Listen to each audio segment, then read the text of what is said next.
ਬੱਚਿਓ ਸਤਿ ਸ੍ਰੀ ਅਕਾਲ। ਬੱਚਿਓ ਤੁਸੀਂ ਜਾਣਦੇ ਹੀ ਹੋ ਕਿ ਦਿੱਲੀ ਵਿੱਚ ਅੱਜਕੱਲ੍ਹ ਕੋਰੋਨਾ ਦੀ ਵਜ੍ਹਾ ਕਰਕੇ ਲਾਕਡਾਊਨ ਚੱਲ ਰਿਹਾ ਹੈ। ਇਸ ਲਾਕਡਾਊਨ ਨੇ ਜਿੱਥੇ ਲੋਕਾਂ ਨੂੰ ਆਪਣੇ ਘਰਾਂ ਵਿੱਚ ਰਹਿਣ ਲਈ ਮਜਬੂਰ ਕਰ ਦਿੱਤਾ ਹੈ, ਉੱਥੇ ਹੀ ਉਹਨਾਂ ਦੀ ਜ਼ਿੰਦਗੀ ਵਿੱਚ ਕਈ ਬਦਲਾਅ ਵੀ ਲਿਆਂਦੇ ਹਨ। ਹੋਰਨਾਂ ਬਦਲਾਵਾਂ ਦੇ ਨਾਲ-ਨਾਲ ਸਿੱਖਿਆ ਪ੍ਰਾਪਤ ਕਰਨ ਦੇ ਤੌਰ ਤਰੀਕਿਆਂ ਵਿੱਚ ਵੀ ਕੁਝ ਬਦਲਾਅ ਆਇਆ ਹੈ। ਲਾਕਡਾਊਨ ਦੌਰਾਨ ਬੱਚਿਆਂ ਦੀ ਪੜ੍ਹਾਈ ਲਿਖਾਈ ਦਾ ਵੀ ਕਾਫੀ ਨੁਕਸਾਨ ਹੋ ਰਿਹਾ ਹੈ। ਇਸ ਨੁਕਸਾਨ ਨੂੰ ਘੱਟ ਕਰਨ ਲਈ ਦਿੱਲੀ ਸਰਕਾਰ, ਸਿੱਖਿਆ ਨਿਦੇਸ਼ਾਲੇ ਅਤੇ ਮੇਰੇ ਵਰਗੇ ਕਈ ਸਾਥੀ ਆਪਣੇ ਆਪਣੇ ਸੱਤਰ ਤੇ ਬੱਚਿਆਂ ਨੂੰ ਆਨਲਾਈਨ ਪੜ੍ਹਾਉਣ ਦੀਆਂ ਕੋਸ਼ਿਸ਼ਾਂ ਕਰ ਰਹੇ ਹਨ। ਇਹਨਾਂ ਕੋਸ਼ਿਸ਼ਾਂ ਵਿੱਚ ਮੈਂ ਵੀ ਦਿੱਲੀ ਸਰਕਾਰ ਦੇ ਸਕੂਲਾਂ 'ਚ 8ਵੀਂ ਜਮਾਤ ਵਿੱਚ ਪੰਜਾਬੀ ਪੜ੍ਹਨ ਵਾਲੇ ਬੱਚਿਆਂ ਲਈ ਆਨਲਾਈਨ ਵਿਸ਼ਾ ਸਮੱਗਰੀ ਤਿਆਰ ਕਰਕੇ ਦੇਣ ਦੀ ਕੋਸ਼ਿਸ਼ ਕੀਤੀ ਹੈ। ਆਸ ਕਰਦਾ ਹਾਂ ਕਿ ਮੇਰੀ ਇਸ ਕੋਸ਼ਿਸ਼ ਦਾ ਬੱਚਿਆਂ ਨੂੰ ਭਰਪੂਰ ਫਾਇਦਾ ਹੋਵੇਗਾ ਅਤੇ ਉਹ ਆਪਣੀ ਪੰਜਾਬੀ ਪਾਠ ਪੁਸਤਕ ਮਾਨਕਮਾਲਾ ਭਾਗ 3 ਦੇ ਪਾਠਾਂ ਨੂੰ ਚੰਗੀ ਤਰ੍ਹਾਂ ਨਾਲ ਸਮਝ ਸਕਣਗੇ। ਤੇਜ ਸਿੰਘ ਚੰਦੀ, ਪੰਜਾਬੀ ਅਧਿਆਪਕ, ਦਿੱਲੀ ਸਰਕਾਰ।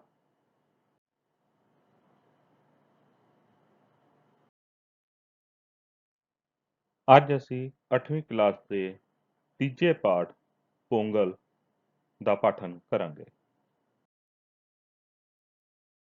ਪੋਂਗਲ ਸਾਡੇ ਦੇਸ਼ ਵਿੱਚ ਅਨੇਕਾਂ ਤਿਉਹਾਰ ਮਨਾਏ ਜਾਂਦੇ ਹਨ। ਇਹ ਤਿਉਹਾਰ ਇਤਿਹਾਸਕ ਵੀ ਹੁੰਦੇ ਹਨ ਅਤੇ ਮੌਸਮੀ ਵੀ।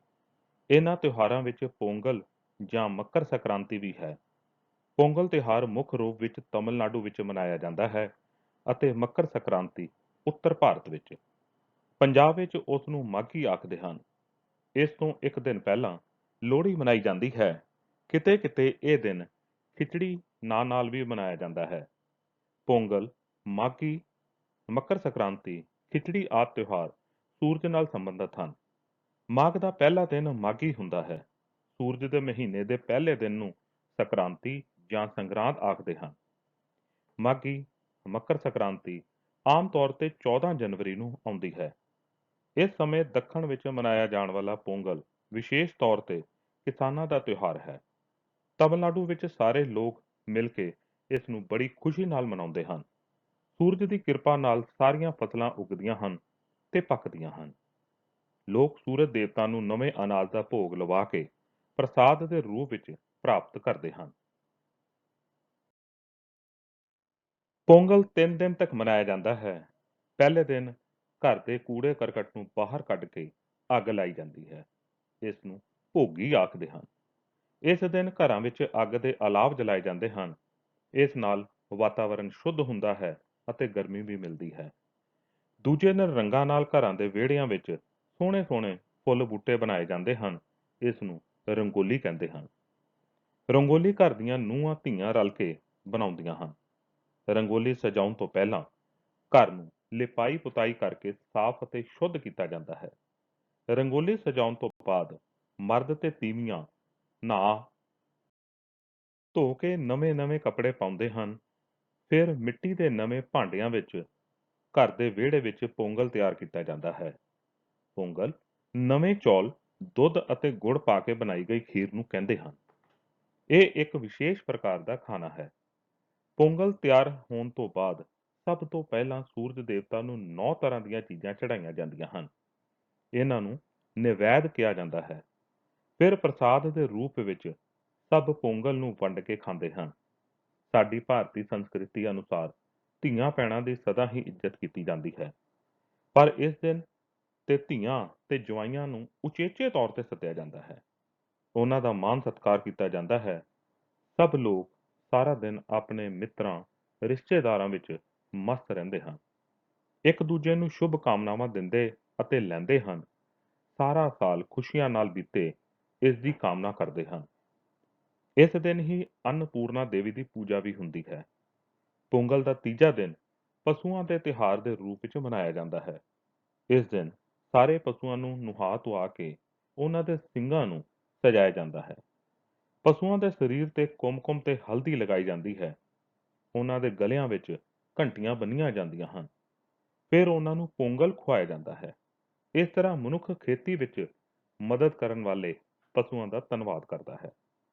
ਇਸ ਤਿਉਹਾਰ ਨੂੰ ਭਾਵੇਂ ਪੋਂਗਲ ਕਹੋ, ਲੋਹੜੀ ਕਹੋ ਜਾਂ ਮੱਕਰ ਸੰਕ੍ਰਾਂਤੀ ਕਹੋ, ਸਭ ਦੇ ਪਿੱਛੇ ਭਾਵਨਾ ਇੱਕੋ ਹੀ ਹੈ, ਮਿਲ ਜੁਲ ਕੇ, ਇਕਜੁੱਟ ਹੋ ਕੇ, ਰਲ ਕੇ ਆਨੰਦ ਮਾਣਨ ਦੀ।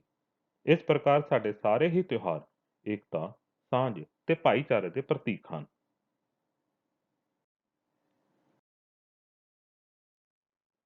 ਪਾਠ ਦੇ ਪਾਠਨ ਉਪਰੰਤ ਅਭਿਆਸ ਲਈ ਆਪਾਂ ਪਾਠ ਪਿਛਲੇ ਕੁਝ ਪ੍ਰਸ਼ਨਾਂ ਦੇ ਉੱਤਰਾਂ ਬਾਰੇ ਚਰਚਾ ਕਰਾਂਗੇ। ਪ੍ਰਸ਼ਨ ਨੰਬਰ 1, ਹੇਠਲੇ ਪ੍ਰਸ਼ਨਾਂ ਦੇ ਉੱਤਰ 2-3 ਸਤਰਾਂ ਵਿੱਚ ਲਿਖਣੇ ਆ। ਬੱਚੋ, ਇਹਨਾਂ ਪ੍ਰਸ਼ਨਾਂ ਦੇ ਉੱਤਰ ਤੁਸੀਂ 2 ਜਾਂ 3 ਲਾਈਨਾਂ ਵਿੱਚ ਲਿਖੋਗੇ, ਜਿਹਦੇ ਨਾਲ ਉਸ ਸਵਾਲ ਦਾ ਅਰਥ ਪੂਰੀ ਤਰ੍ਹਾਂ ਨਾਲ ਸਪਸ਼ਟ ਹੋ ਸਕੇ। ਪਹਿਲੇ ਪ੍ਰਸ਼ਨ ਦਾ ਪਹਿਲਾ ਜਿਹੜਾ ਹਿੱਸਾ ਹੈ, ਪੋਂਗਲ ਦਾ ਪਹਿਲਾ ਦਿਨ ਕਿਵੇਂ ਮਨਾਇਆ ਜਾਂਦਾ ਹੈ? ਉੱਤਰ ਹੈ, ਪੋਂਗਲ ਦਾ ਪਹਿਲਾ ਦਿਨ ਘਰ ਦੇ ਕੂੜੇ ਕਰਕਟ ਨੂੰ ਬਾਹਰ ਕੱਢ ਕੇ ਅੱਗ ਲਾਈ ਜਾਂਦੀ ਹੈ। ਇਸ ਨੂੰ ਭੋਗੀ ਆਖਦੇ ਹਨ। ਇਸ ਦਿਨ ਘਰਾਂ ਵਿੱਚ ਅੱਗ ਦੇ ਅਲਾਵ ਜਲਾਏ ਜਾਂਦੇ ਹਨ। ਇਸ ਨਾਲ ਵਾਤਾਵਰਣ ਸ਼ੁੱਧ ਹੁੰਦਾ ਹੈ ਅਤੇ ਗਰਮੀ ਵੀ ਮਿਲਦੀ ਹੈ। ਪਹਿਲੇ ਦਾ ਦੂਜਾ,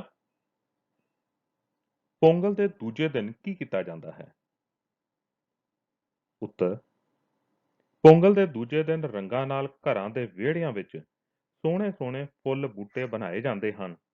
ਇਸ ਨੂੰ ਰੰਗੋਲੀ ਕਹਿੰਦੇ ਹਨ। ਰੰਗੋਲੀ ਘਰ ਦੀਆਂ ਨੂੰਹਾਂ ਧੀਆਂ ਰਲ ਕੇ ਬਣਾਉਂਦੀਆਂ ਹਨ। ਰੰਗੋਲੀ ਸਜਾਉਣ ਤੋਂ ਪਹਿਲਾਂ ਘਰਾਂ ਨੂੰ ਲਿਪਾਈ ਪੁਤਾਈ ਕਰਕੇ ਸਾਫ਼ ਅਤੇ ਸ਼ੁੱਧ ਕੀਤਾ ਜਾਂਦਾ ਹੈ।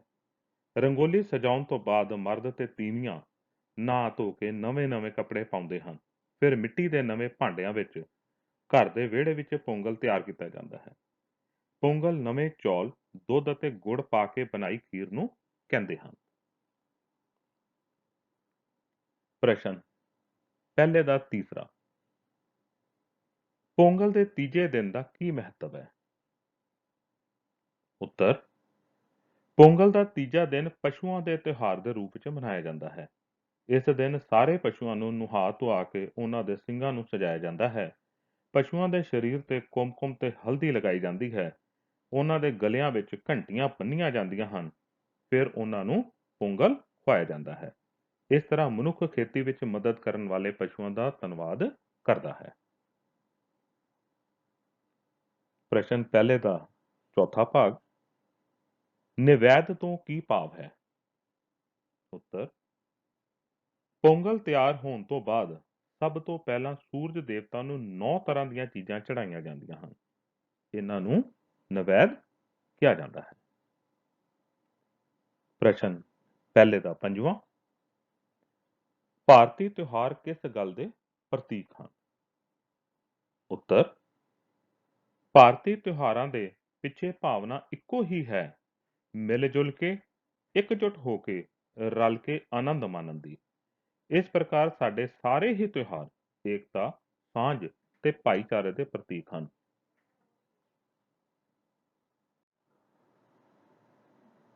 ਪ੍ਰਸ਼ਨ ਦੂਜਾ, ਹੇਠਲੇ ਪ੍ਰਸ਼ਨਾਂ ਦੇ 4-4 ਵਿਕਲਪ ਦਿੱਤੇ ਗਏ ਹਨ। ਸਹੀ ਵਿਕਲਪ ਚੁਣ ਕੇ ਲਿਖੋ। ਦੂਜੇ ਦਾ ਪਹਿਲਾ ਭਾਗ, ਪੋਂਗਲ ਤਿਉਹਾਰ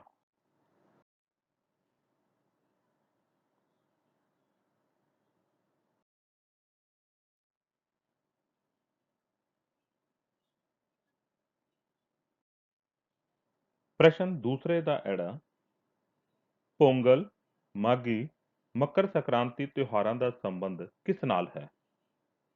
ਤੁਹਾਡੇ ਵਿਕਲਪ ਨੇ, ਪਹਿਲਾ ਸੂਰਜ, ਦੂਜਾ ਪਾਣੀ, ਤੀਜਾ ਚੰਦ, ਚੌਥਾ ਧਰਤੀ। ਸਹੀ ਉੱਤਰ ਹੈ ਪਹਿਲਾ ਸੂਰਜ। ਦੂਜੇ ਦਾ ਈੜੀ, ਦੱਖਣ ਵਿੱਚ ਮਨਾਇਆ ਜਾਣ ਵਾਲਾ ਪੋਂਗਲ ਵਿਸ਼ੇਸ਼ ਤੌਰ ਤੇ ਕਿਸ ਨਾਲ ਸੰਬੰਧਿਤ ਹੈ?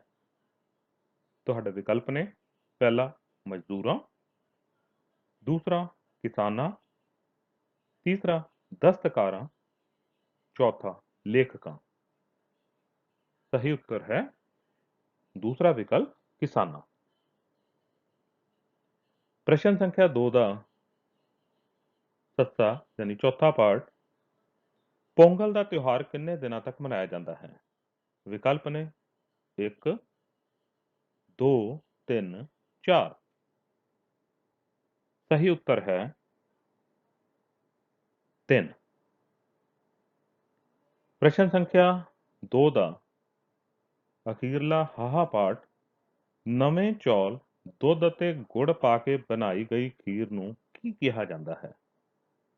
ਪਹਿਲਾ ਵਿਕਲਪ ਹੈ ਖਿਚੜੀ, ਦੂਜਾ ਹੈ ਪੋਂਗਲ, ਤੀਜਾ ਹੈ ਚੌਲ ਦੀ ਢੇਰੀ ਤੇ ਚੌਥਾ ਹੈ ਇਹਨਾਂ ਵਿੱਚੋਂ ਕੋਈ ਵੀ ਨਹੀਂ। ਸਹੀ ਉੱਤਰ ਹੈ ਦੂਸਰਾ ਵਿਕਲਪ ਪੋਂਗਲ। ਪ੍ਰਸ਼ਨ ਸੰਖਿਆ 3, ਦਿੱਤੇ ਗਏ ਸ਼ਬਦਾਂ ਵਿੱਚੋਂ ਸਹੀ ਸ਼ਬਦ ਦੀ ਚੋਣ ਕਰਕੇ ਖਾਲੀ ਥਾਵਾਂ ਭਰੋ। ਸਾਡੇ ਦੇਸ਼ ਵਿੱਚ ਮਨਾਏ ਜਾਣ ਵਾਲੇ ਤਿਉਹਾਰ ਇਤਿਹਾਸਕ ਵੀ ਹੁੰਦੇ ਹਨ ਅਤੇ ਮੌਸਮੀ ਵੀ। ਪ੍ਰਸ਼ਨ ਸੰਖਿਆ ਤੀਸਰਾ ਦਾ ਦੂਜਾ, ਮਾਘੀ ਮਕਰ ਸੰਕ੍ਰਾਂਤੀ ਆਮ ਤੌਰ ਤੇ 14 ਜਨਵਰੀ ਨੂੰ ਮਨਾਇਆ ਜਾਂਦਾ ਹੈ। ਪ੍ਰਸ਼ਨ ਸੰਖਿਆ 3 ਦਾ ਈੜੀ ਤੀਸਰਾ, ਲੋਕ ਸੂਰਜ ਦੇਵਤਾ ਨੂੰ ਨਵੇਂ ਅਨਾਜ ਦਾ ਭੋਗ ਲਵਾ ਕੇ ਪ੍ਰਸਾਦ ਦੇ ਰੂਪ ਵਿੱਚ ਪ੍ਰਾਪਤ ਕਰਦੇ ਹਨ। ਪ੍ਰਸ਼ਨ ਸੰਖਿਆ 3 ਸੱਸਾ, ਪੋਂਗਲ ਦੇ ਦਿਨ ਅੰਨਪੂਰਨਾ ਦੇਵੀ ਦੀ ਪੂਜਾ ਕੀਤੀ ਜਾਂਦੀ ਹੈ। ਪ੍ਰਸ਼ਨ ਸੰਖਿਆ 3 ਦਾ ਹਾਹਾ, ਪੋਂਗਲ ਵਾਲੇ ਦਿਨ ਮਨੁੱਖ ਖੇਤੀ ਵਿੱਚ ਮਦਦ ਕਰਨ ਵਾਲੇ ਪਸ਼ੂਆਂ ਦਾ ਧੰਨਵਾਦ ਕਰਦਾ ਹੈ। ਬੱਚਿਓ, ਪ੍ਰਸ਼ਨ ਉੱਤਰਾਂ ਤੋਂ ਇਲਾਵਾ ਆਪ ਜੀ ਦੇ ਪਾਠ ਦੇ ਅਖੀਰ ਦੇ ਵਿੱਚ ਕੁਝ ਸ਼ਬਦ ਦਿੱਤੇ ਗਏ ਨੇ ਜਿਨ੍ਹਾਂ ਨੂੰ ਤੁਸੀਂ ਵਾਕਾਂ ਵਿੱਚ ਵਰਤਣਾ ਹੈ। ਇਹ ਪੰਜ ਹੀ ਸ਼ਬਦ ਤੁਹਾਡੀ ਸਕਰੀਨ ਦੇ ਉੱਤੇ ਨਜ਼ਰ ਆ ਰਹੇ ਨੇ। ਪਹਿਲਾ ਸ਼ਬਦ ਹੈ ਤਿਉਹਾਰ। ਇਸ ਦਾ ਵਾਕ ਜੋ ਬਣਾਏ ਗਏ ਨੇ ਇਹਨਾਂ ਤੋਂ ਇਲਾਵਾ ਤੁਸੀਂ ਆਪਣੀ ਸਮਝ ਦੇ ਅਨੁਸਾਰ ਵੀ ਬਣਾ ਸਕਦੇ ਹੋ। ਤਿਉਹਾਰ, ਭਾਰਤ ਵਿੱਚ ਕਈ ਤਿਉਹਾਰ ਮਨਾਏ ਜਾਂਦੇ ਹਨ। ਦੂਜਾ ਸ਼ਬਦ ਹੈ ਸੂਰਜ। ਸੂਰਜ ਧਰਤੀ ਦਾ ਮੁੱਖ ਊਰਜਾ ਸਰੋਤ ਹੈ। ਕੂੜਾ ਕਰਕਟ, ਸਾਨੂੰ ਕੂੜਾ ਕਰਕਟ ਕੂੜੇਦਾਨ ਵਿੱਚ ਹੀ ਸੁੱਟਣਾ ਚਾਹੀਦਾ ਹੈ। ਰੰਗੋਲੀ, ਕੁੜੀਆਂ ਨੇ ਦੀਵਾਲੀ ਤੇ ਬੜੀ ਸੋਹਣੀ ਰੰਗੋਲੀ ਬਣਾਈ। ਇਤਿਹਾਸਕ, ਦਿੱਲੀ ਵਿੱਚ ਕਈ ਇਤਿਹਾਸਕ ਇਮਾਰਤਾਂ ਹਨ। ਬੱਚਿਓ, ਤੁਸੀਂ ਆਪਣੇ ਦੂਸਰੇ ਪਾਠ ਦੇ ਅਖੀਰ ਦੇ ਵਿੱਚ ਕਿਰਿਆ ਵਿਸ਼ੇਸ਼ਣ ਬਾਰੇ ਪੜ੍ਹ ਚੁੱਕੇ ਹੋ ਕਿ ਉਹ ਸ਼ਬਦ ਜਿਹੜੇ ਕਿਰਿਆ ਦੀ ਵਿਸ਼ੇਸ਼ਤਾ ਦੱਸਣ ਲਈ ਵਰਤੇ ਜਾਂਦੇ ਹਨ ਉਹਨਾਂ ਨੂੰ ਕਿਰਿਆ ਵਿਸ਼ੇਸ਼ਣ ਆਖਦੇ ਹਨ। ਕਿਰਿਆ ਵਿਸ਼ੇਸ਼ਣ ਦੇ 8 ਪ੍ਰਕਾਰ ਦੇ ਹੁੰਦੇ ਹਨ। ਇਹਨਾਂ ਵਿੱਚ 4 ਕਿਰਿਆ ਵਿਸ਼ੇਸ਼ਣ ਕਾਲਵਾਚਕ ਕਿਰਿਆ ਵਿਸ਼ੇਸ਼ਣ, ਸਥਾਨਵਾਚਕ ਕਿਰਿਆ ਵਿਸ਼ੇਸ਼ਣ, ਪ੍ਰਕਾਰਵਾਚਕ ਕਿਰਿਆ ਵਿਸ਼ੇਸ਼ਣ ਅਤੇ ਕਾਰਣਵਾਚਕ ਕਿਰਿਆ ਵਿਸ਼ੇਸ਼ਣ ਤੁਸੀਂ ਆਪਣੀ ਪੁਸਤਕ ਦੇ ਦੂਸਰੇ ਪਾਠ ਦੇ ਨਾਲ ਪੜ੍ਹ ਚੁੱਕੇ ਹੋ ਤੇ ਆਪਾਂ ਇਸ ਦੇ ਬਾਕੀ ਦੇ 4 ਪਾਠ ਜਿਹੜੇ ਪ੍ਰਕਾਰ ਹਨ ਉਹਨਾਂ ਦਾ ਇੱਥੇ ਜ਼ਿਕਰ ਕਰਾਂਗੇ, ਉਹਨਾਂ ਨੂੰ ਸਮਝਣ ਦੀ ਕੋਸ਼ਿਸ਼ ਕਰਾਂਗੇ। ਪੰਜਵਾਂ ਹੈ ਪਰਿਮਾਣਵਾਚਕ ਕਿਰਿਆ ਵਿਸ਼ੇਸ਼ਣ। ਉਹ ਕਿਰਿਆ ਵਿਸ਼ੇਸ਼ਣ ਜੋ ਕਿਰਿਆ ਦੀ ਮਿਣਤੀ ਦਾ ਅੰਦਾਜ਼ਾ ਦੱਸਣ। ਮਿਣਤੀ ਤੋਂ ਭਾਵ ਹੈ ਬੇਟਾ ਜਿਹਨੂੰ ਆਪਾਂ ਨਾਪ ਸਕਦੇ ਹਾਂ, ਉਹਦੇ ਬਾਰੇ ਪਤਾ ਕਰ ਸਕਦੇ ਹਾਂ ਕਿ ਉਹ ਜ਼ਿਆਦਾ ਹੈ, ਘੱਟ ਹੈ, ਛੋਟਾ ਹੈ, ਵੱਡਾ ਹੈ। ਇਸ ਤਰੀਕੇ ਦੇ ਨਾਲ ਜਿਹਦੇ ਬਾਰੇ ਕੁਝ ਸਾਨੂੰ ਅੰਦਾਜ਼ਾ ਲੱਗ ਸਕੇ, ਅਸੀਂ ਉਹਨੂੰ ਮਿਣ ਸਕੀਏ ਤੇ ਉਹਨੂੰ ਅਸੀਂ ਪਰਿਮਾਣਵਾਚਕ ਕਿਰਿਆ ਵਿਸ਼ੇਸ਼ਣ ਆਖਦੇ ਹਾਂ। ਔਰ ਇਹਨਾਂ ਦੀ ਪਛਾਣ ਕੀ ਹੈ ਕਿ ਵਾਕਾਂ ਦੇ ਵਿੱਚ ਬਹੁਤ, ਥੋੜਾ, ਘੱਟ, ਕੁਝ, ਪੂਰਾ ਆਦਿ ਸ਼ਬਦ ਆਉਣਗੇ। ਅਗਲਾ ਹੈ ਸੰਖਿਆਵਾਚਕ ਕਿਰਿਆ ਵਿਸ਼ੇਸ਼ਣ। ਉਹ ਕਿਰਿਆ ਵਿਸ਼ੇਸ਼ਣ ਜੋ ਕਿਸੇ ਕਿਰਿਆ ਦੀ ਗਿਣਤੀ ਬਾਰੇ ਦੱਸਣ ਉਸ ਨੂੰ ਸੰਖਿਆਵਾਚਕ ਕਿਰਿਆ ਵਿਸ਼ੇਸ਼ਣ ਆਖਦੇ ਹਨ। ਜਿਵੇਂ ਇਕਹਿਰਾ, ਦੁਹਰਾ, ਵਾਰ-ਵਾਰ, ਘੜੀ ਮੁੜੀ, ਕਈ ਵਾਰ ਆਦਿ। ਜਿਵੇਂ ਆਪਾਂ ਇੱਕ ਵਾਕ ਇਸਤੇਮਾਲ ਕਰ ਸਕਦੇ ਹਾਂ, ਤੂੰ ਸਾਡੀ ਗਲੀ 'ਚ ਵਾਰ-ਵਾਰ ਕਿਉਂ ਆਉਂਦਾ ਹੈ? ਤੇ ਇਹਦੇ ਵਿੱਚ ਜਿਹੜਾ ਵਾਰ-ਵਾਰ ਸ਼ਬਦ ਹੈ ਉਹ ਸੰਖਿਆਵਾਚਕ ਕਿਰਿਆ ਵਿਸ਼ੇਸ਼ਣ ਦਾ ਉਦਾਹਰਨ ਹੈ। ਸੱਤਵਾਂ, ਨਿਰਣਾਵਾਚਕ ਕਿਰਿਆ ਵਿਸ਼ੇਸ਼ਣ। ਉਹ ਕਿਰਿਆ ਵਿਸ਼ੇਸ਼ਣ ਜਿਸ ਤੋਂ ਕਿਸੇ ਕਿਰਿਆ ਦੇ ਕਰਨ ਬਾਰੇ ਨਿਰਣਾ ਦੱਸਣਾ ਹੋਵੇ ਉਸ ਨੂੰ ਨਿਰਣਾਵਾਚਕ ਕਿਰਿਆ ਵਿਸ਼ੇਸ਼ਣ ਆਖਦੇ ਹਨ। ਨਿਰਣੇ ਤੋਂ ਭਾਵ ਹੈ ਬੇਟਾ ਜਿਹੜਾ ਡਿਸੀਜਨ ਲੈ ਲੈਂਦੇ ਹਾਂ, ਆਪਾਂ ਫੈਸਲਾ ਲੈ ਲੈਂਦੇ ਹਾਂ ਕਦੇ ਕਿਸੇ ਨਿਰਣੇ ਦੇ ਉੱਤੇ ਪਹੁੰਚ ਜਾਂਦੇ ਹਾਂ। ਇਸ ਦੇ ਸ਼ਬਦ ਜਿਹੜੇ ਹਨ ਜਿਨ੍ਹਾਂ ਦੀ ਪਛਾਣ ਹੁੰਦੀ ਆ ਹਾਂ, ਨਹੀਂ, ਕਦੀ ਨਹੀਂ। ਜਿਵੇਂ ਮੈਂ ਕਦੀ ਝੂਠ ਨਹੀਂ ਬੋਲਾਂਗਾ। ਮੈਂ ਡਿਸੀਜਨ ਲੈ ਚੁੱਕਾ, ਨਿਰਣਾ ਕਰ ਚੁੱਕਾ। ਇਹ ਜਿਹੜੇ ਹੈ ਉਦਾਹਰਨ ਨਿਰਣਾਵਾਚਕ ਕਿਰਿਆ ਵਿਸ਼ੇਸ਼ਣ ਦਾ ਆਪਾਂ ਸਮਝ ਸਕਦੇ ਹਾਂ। 8ਵਾਂ ਹੈ ਤਾਕੀਦਵਾਚਕ ਕਿਰਿਆ ਵਿਸ਼ੇਸ਼ਣ। ਤਾਕੀਦ ਕਹਿੰਦੇ ਨੇ ਬੇਟਾ ਆਪਾਂ ਕਿਸੇ ਨੂੰ ਕੋਈ ਚੀਜ਼ ਬਾਰ-ਬਾਰ ਕਹਿੰਦੇ ਹਾਂ, ਉਸ ਨੂੰ ਪੱਕਿਆ ਕਰਦੇ ਹਾਂ, ਉਸ ਨੂੰ ਬਾਰ-ਬਾਰ ਯਾਦ ਕਰਦੇ ਹਾਂ, ਰਿਵਾਈਂਡ ਕਰਾਉਂਦੇ ਹਾਂ, ਉਹਨੂੰ ਰਿਮਾਈਂਡ ਕਰਾਇਆ ਜਾਂਦਾ ਹੈ ਬਾਰ-ਬਾਰ। ਉਸ ਨੂੰ ਤਾਕੀਦ ਕਹਿੰਦੇ ਆ ਕਿ ਤਾਕੀਦ ਆਪਾਂ ਬਹੁਤ ਜ਼ਿਆਦਾ ਉਹਦੇ ਕਹਿੰਦੇ ਹਾਂ ਕਿ ਹਾਂ ਭਾਈ ਤੂੰ ਇਹ ਕੰਮ ਕਰਨਾ ਹੀ ਕਰਨਾ ਹੈ, ਤੇ ਉਹ ਤਾਕੀਦ ਹੈ। ਜਿੱਦਾਂ ਉਹ ਕਿਰਿਆ ਵਿਸ਼ੇਸ਼ਣ ਜੋ ਕਿਸੇ ਕਿਰਿਆ ਦੇ ਹੋਣ ਬਾਰੇ ਤਾਕੀਦ ਕਰੇ ਜਾਂ ਪਕਿਆਈ ਲਈ ਵਰਤਿਆ ਜਾਏ। ਪਕਿਆਈ ਦੇ ਮਤਲਬ ਉਹਨੂੰ ਪੱਕਾ ਕਰਨਾ, ਉਸ ਨੂੰ ਤਾਕੀਦਵਾਚਕ ਕਿਰਿਆ ਵਿਸ਼ੇਸ਼ਣ ਆਖਦੇ ਹਨ। ਜਿਵੇਂ ਬਿਲਕੁਲ, ਤਾਂ ਵੀ, ਜ਼ਰੂਰ, ਉਹੀ। ਜਿੱਦਾਂ ਉਦਾਹਰਨ ਵਾਸਤੇ ਆਪਾਂ ਦੇਖ ਸਕਦੇ ਹਾਂ, ਤੂੰ ਮੇਰੇ ਘਰ ਜ਼ਰੂਰ ਆਵੀਂ। ਤੇ ਇਹ ਸਾਡਾ ਅੱਜ ਕਿਰਿਆ ਵਿਸ਼ੇਸ਼ਣ ਦੇ ਨਾਲ ਤੀਸਰਾ ਪਾਠ ਸਾਡਾ ਪੂਰਾ ਹੁੰਦਾ ਹੈ ਬੇਟਾ। ਉਮੀਦ ਕਰਦਾ ਹਾਂ ਕਿ ਆਪ ਨੂੰ ਇਸ ਪਾਠ ਨੂੰ ਸੁਣ ਕੇ, ਸਮਝ ਕੇ, ਪੜ੍ਹ ਕੇ ਕਾਫੀ ਚੀਜ਼ਾਂ ਦਾ ਪਤਾ ਲੱਗ ਗਿਆ ਹੋਵੇਗਾ। ਆਪ ਜੀ ਦਾ ਬਹੁਤ ਬਹੁਤ ਧੰਨਵਾਦ।